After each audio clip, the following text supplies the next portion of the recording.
হাতি পৃথিবীর বৃহত্তম স্থলচর প্রাণীদের মধ্যে অন্যতম। এরা সাধারণত এশিয়া ও আফ্রিকার ঘন বন, তৃণভূমি ও পাহাড়ি অঞ্চলে বসবাস করে। একটি হাতি শাবক জন্মের পর থেকেই মায়ের যত্নে বড় হতে থাকে। মা হাতি ও দলের অন্যান্য সদস্যরা শাবককে রক্ষা করে এবং তাকে বিভিন্ন শিক্ষা দেয়। হাতি অত্যন্ত সামাজিক প্রাণী এবং সাধারণত দলবদ্ধভাবে বসবাস করে।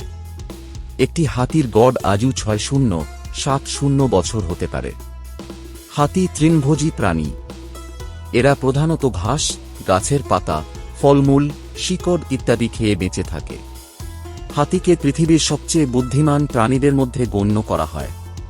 এরা স্মৃতিশক্তি, আবেগ প্রকাশ ও সমস্যা সমাধান করার ক্ষমতায় অত্যন্ত দক্ষ। এছাড়া হাতিরা একে অপরের প্রতি সহানুভূতি দেখায় এবং মৃত্যুবরণ করা সদস্যদের জন্য শোক প্রকাশ করে। বয়স্ক হাতিদের দেহে শক্তি ও দহনশক্তি কমে যায়। হাড় ও জয়েন্টগুলির অবস্থা দুর্বল হয়ে পড়ে, যার ফলে হাঁটা, দাঁড়ানো ও খাদ্য সংগ্রহ করা তাদের জন্য কঠিন হয়ে ওঠে। শারীরিক দুর্বলতার কারণে একসময় হাতি মৃত্যুর কোলে ঢলে পড়ে।